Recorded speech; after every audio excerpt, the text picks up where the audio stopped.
Oi gente, sejam bem-vindos a mais um vídeo do canal. No vídeo de hoje eu vou falar sobre as minhas leituras do mês de junho e julho. Em julho também a gente teve a MLI, que foi a Maratona Literária de Inverno.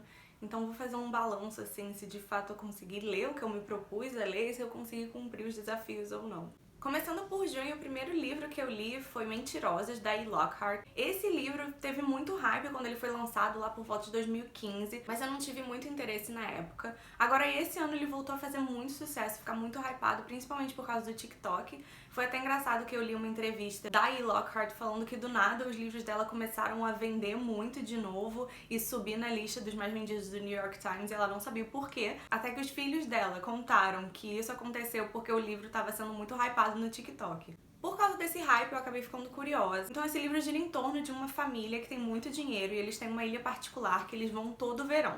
Mas tem um certo mistério que ronda essa família, porque a nossa personagem principal, em um desses verões, sofreu um acidente e ela não lembra muito bem do que aconteceu. 2 anos depois desse acidente, então ela volta pra ilha, volta a se reencontrar com a família e tenta descobrir e retraçar os passos que ela tomou no verão que aconteceu esse acidente.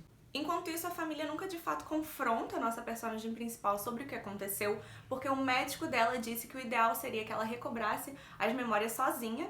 A mãe dela fala que já contou o que aconteceu diversas vezes pra ela e mesmo assim ela nunca lembra. Esse livro muita gente fala também que chorou no final, porque acontecem umas coisas meio emocionantes mesmo, mas eu não fiquei muito impactada porque eu acho que eu não tava tão investida assim na história. Eu achei um livro legal, foi uma leitura rápida, mas não foi nada demais, sabe? Eu acho que a autora traz algumas coisas interessantes, porque o livro tem uma narrativa um pouco fragmentada, que eu acho que é justamente pra simbolizar esse psicológico da personagem principal, que tá muito conturbado e confuso. E foi um livro que eu gostei. Eu não tinha muitas expectativas pra ele, eu imaginei que fosse ser mais ou menos isso mesmo. E eu dei 3 estrelas. O próximo livro que eu li em junho, então, foi o meu amorzinho, queridinho, que virou um dos preferidos do ano, que foi The House in the Cerulean Sea, do T.J. Klune. Esse livro, então, conta a história do Linus, que trabalha pro Departamento de Controle das Criaturas Mágicas. Então ele vai pra esse orfanato, nessa casa, pra ver se essas crianças que estão aqui estão bem, mas não só isso, também pra ver como se elas não são uma ameaça pro mundo. Nesse orfanato, o Linus também vai conhecer o Arthur, que toma conta das crianças. E toda hora que eu falo desse livro, eu não posso não dizer que ele é um abraço quentinho, ele é uma dose de serotonina na alma, ele trouxe muita paz e alegria pro meu coração, porque essas crianças são perfeitas e fofas demais, e eu amo o Linus e o Arthur também. Eles são maravilhosos e eu só quero que todas essas pessoas sejam muito felizes pro resto da vida. Eu gostei muito também da escrita do T.J. Klune. Ela é uma escrita bem simples, assim, eu acho que quem gosta de uma escrita mais poética e tudo mais não vai encontrar isso aqui. Mas a forma dele de contar a história e criar histórias tem um tom muito alegre e reconfortante, mesmo quando a gente vai encontrar certos empecilhos e problemas que cercam a vida dos personagens. É uma leitura muito fofa que me trouxe muita alegria. Se tem um livro que descreve felicidade e sentimentos bons e positivos, pra mim é esse aqui, com certeza. Em seguida eu li O Impulso, da Ashley Aldrin. Esse livro é um terror psicológico que lida muito com a questão da maternidade. Então aqui a gente vai ter uma personagem principal que tem uma filha que ela tem um relacionamento complicado, ela desconfia que a filha seja meio estranha, tenha comportamentos meio estranhos. E a premissa principal do livro é a gente entender se de fato a filha da personagem é problemática ou se a gente tem uma personagem que não é assim uma narradora tão confiável, se a gente pode acreditar no que ela tá presenciando ou se isso é algum tipo de projeção, porque ela também não teve um relacionamento saudável com a mãe dela e nem a mãe dela teve um relacionamento saudável com a avó, porque aqui a gente vai ter 3 perspectivas, 3 linhas do tempo diferentes, mas a principal é dessa personagem, com a filha e o marido. Esse foi um livro que eu gostei muito, que me surpreendeu muito também. Eu acho que ele trata desses assuntos de uma forma muito boa e instigante. Foi um livro que eu li muito rápido porque eu queria entender o que de fato estava acontecendo.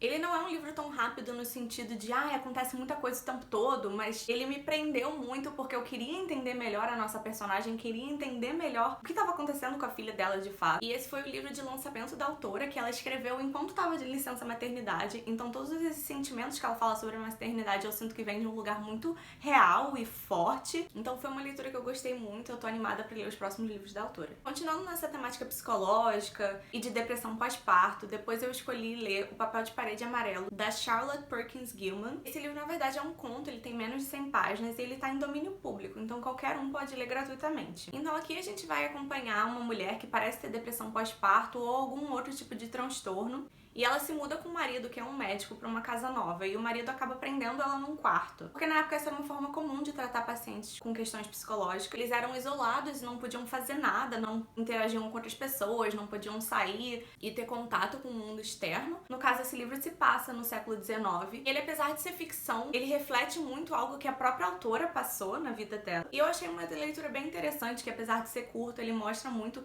como acontece o processo de enlouquecimento da pessoa e principalmente essa coisa de como o psicológico feminino era enxergado na época. Então eu acho que é uma leitura que vale a pena pra quem tem interesse. Agora, já entrando no mês de julho, o primeiro livro que eu li foi For the Wolf, da Hannah Witton. Esse livro foi lançado muito recentemente nos Estados Unidos.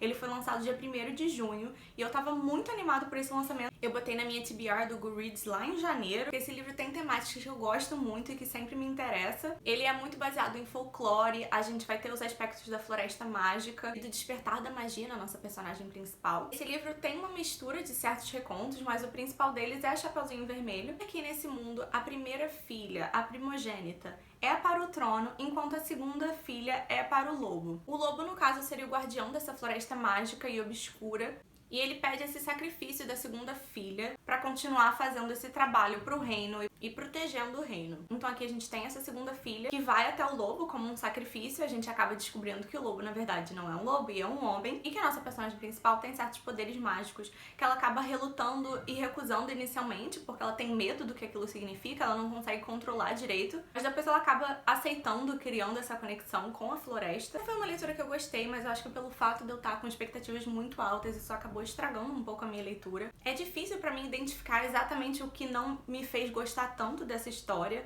mas eu senti que ficou faltando alguma coisa. Apesar do livro ter diversos elementos que eu gosto muito, eu não consegui sentir uma conexão muito forte com nenhum dos personagens. Eu não tava ligando tanto assim pro conflito principal que aconteceu na história. Mesmo assim, foi um livro que eu não desgostei, mas foi aquele livro 3 estrelas, sabe? E essa, na verdade, é uma duologia, mas eu acho que eu provavelmente não vou ler a continuação. Então no dia 10 de julho começou de fato a Maratona Literária de Inverno, que desde o início eu não tava botando muita fé em mim mesma, porque ela começou bem na semana que minhas aulas voltaram. Eu tive um professor que já pediu um trabalho pra segunda semana, então fiquei meio enrolada. Ainda assim eu tentei, e o primeiro livro que eu li pra Emily então foi Day Tripper, do Fábio Moon e do Gabriel Bá. Esse aqui tava cumprindo o desafio da capa majoritariamente branca ou preta. Na verdade, esse aqui foi uma releitura. Eu não lembrava tanto assim da história, mas eu lembrava que eu tinha gostado muito desse quadrinho. Ele fala muito sobre a vida, a morte e o que a gente faz no meio do caminho. Então aqui a gente vai ter o personagem principal, que ele é um escritor. O quadrinho vai se desdobrando, mostrando diferentes rumos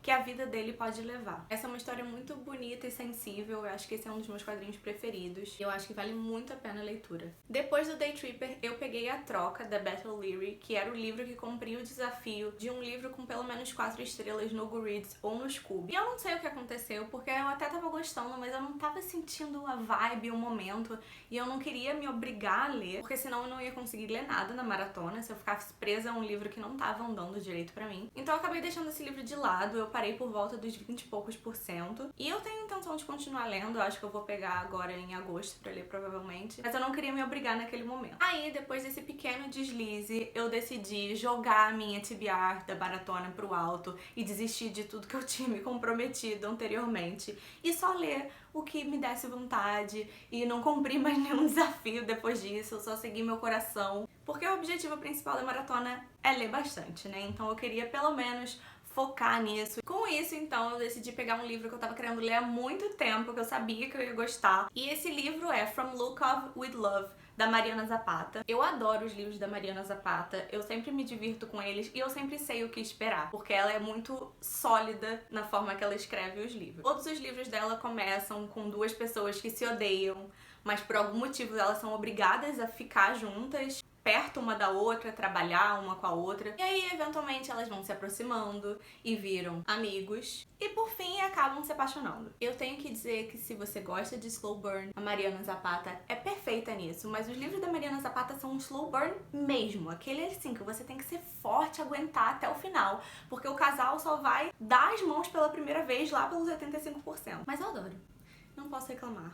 Adoro toda essa tensão e expectativa do vai rolar, não vai rolar. Ver os personagens se conectando cada vez mais pra só lá no final acabarem ficando juntos. Mas eu aviso que é pros fortes, porque demora mesmo. Então tem muita gente que acaba reclamando dos livros dela, falando assim: esse livro não é romance, é sobre o personagem principal enfrentando obstáculos pessoais, é sobre a amizade, é sobre a relação dela com a família. Só acontece romance nos últimos 10% do livro. E de fato isso é verdade, mas eu particularmente gosto muito. A gente sempre vai ter personagens principais fortes, independentes, que tem uma relação muito boa com a família. Eu gosto muito das dinâmicas familiares que ela bota nos livros. E uma coisa que a Mariana Zapata gosta muito de fazer nos romances é ter um aspecto ali com o esporte. Então os 3 livros que eu li dela foi A Muralha de Winnipeg e Eu, que também foi traduzido para o português. Esse aqui, a gente tem um personagem que joga futebol americano. A gente vai ter o Cult, que é futebol. E From Lukov with Love, que também tem em português. Eu acho que só esses 2 foram traduzidos até agora. Que é sobre patinação artística, que é simplesmente o esporte mais lindo e perfeito do mundo. Então eu tava muito animada pra ler esse aqui, principalmente por causa disso. Eu não ligo muito pra esse aspecto do esporte especificamente no livro dela, mas esse eu queria muito ler porque é um dos únicos esportes que eu de fato gosto de assistir e acho a coisa mais linda e perfeita. Fico emocionada vendo. Principalmente depois que eu vi Yuri on Ice. Patinação no gelo virou uma pequena obsessão na minha vida. Então aqui nesse livro a gente vai ter a nossa personagem principal que compete em duplas, mas ela tá sem dupla há um tempo, porque ela teve um conflito com o parceiro dela. Ela é conhecida por ter um temperamento um pouco difícil e ser um pouco esquentadinha. E ela já tá até considerando se aposentar, porque ela não consegue achar nenhum parceiro novo, quando ela recebe a proposta do Lukov de virar parceira dele. Se tem uma reclamação que eu posso fazer dos livros da Mariana Zapata, é que como eu acho que ela é uma autora autônoma, eu sinto que os livros dela precisam de uma edição mais forte. A gente acaba tendo umas cenas um pouco repetitivas, uns monólogos que a gente vê aparecendo mais de uma vez.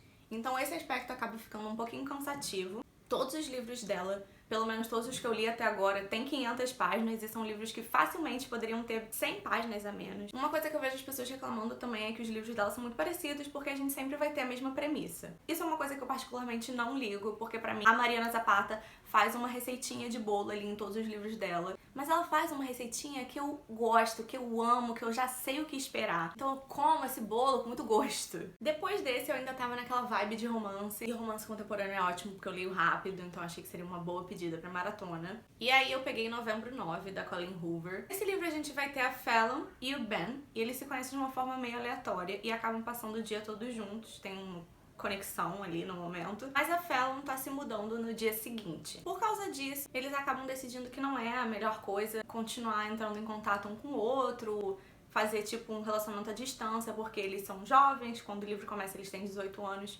então eles querem experienciar as coisas da vida. Eles acabam fazendo um trato de se encontrar todo 9 de novembro, e no meio tempo não vão ter nenhum contato um com o outro, eles não têm o telefone um do outro, eles se bloqueiam nas mídias sociais, pra realmente só ter esse encontro no dia 9. E os livros da Colleen Hoover já são aquela coisa que a gente sabe que tem uns dramas acontecendo por fundo, e os livros da Colleen Hoover precisam ter um plot twist, senão não é um livro da Colleen Hoover. Mas eu não vou entrar muito em detalhe nessa parte pra não estragar nenhum aspecto da história. Mas eu só queria dizer que acontecem coisas nesse livro que me fizeram passar muita raiva. Fiquei com muito ódio de um certo personagem e de certas coisas que ele fez. Complicado. Mas ainda assim eu gostei da leitura. A Colleen Hoover tem aquela escrita que é igual crack mesmo, e eu pego o livro e não consigo parar de ler até terminar. E eu gostei do livro apesar dos pesares e eu acabei dando 3 estrelas. Então no final eu consegui ler 3 livros na maratona, o que pra mim até que não foi tão ruim, porque eu já sabia que eu não ia conseguir me dedicar de verdade. Considerando que um deles foi um quadrinho, mas outro foi um livro de 500 páginas, acho que não tá tão ruim assim também. E aí a maratona acabou no dia 24 de julho, e depois disso eu consegui ler mais um livro. Na verdade eu não acabei esse livro ainda, eu achei que eu ia conseguir terminar ontem, mas eu fui ler à noite, já tava com muito sono, acabei deixando o livro em 85%, mas hoje ainda eu termino de ler com certeza. Esse livro é The Simple Wild, da K.A. Tucker. Aqui a gente vai ter a nossa personagem principal, que mora em Toronto, e ela não fala com o pai há mais de 20 anos. Ela acaba descobrindo que o pai dela tá com câncer, então ela vai até o Alasca, que é onde o pai mora, pra tentar se reconectar com ele. Óbvio que no meio do caminho ela conhece um piloto bonitão, eles acabam se envolvendo. Esse livro é aquele romance bem água com açúcar mesmo. Eu fiquei interessada principalmente por ele se passar no Alasca, eu nunca li nada que se passa no Alasca, então me deixou curiosa. Então por esse lado foi interessante. No geral achei esse livro bem mediano, assim, não tem nada demais. Mas então é isso, gente. Essas foram as minhas leituras de junho e julho e o meu resultado da maratona. Eu não vou fazer uma TBR pra agosto, porque como vocês podem perceber, eu não sou uma pessoa que consegue seguir TBR, tenho uma dificuldade muito séria com isso. Eu sou mais aquele tipo de pessoa que me baixa uma vontade do nada de ler um livro específico e aí eu só vou. Mas é isso, então. Eu espero que vocês tenham gostado do vídeo e eu vejo vocês no próximo.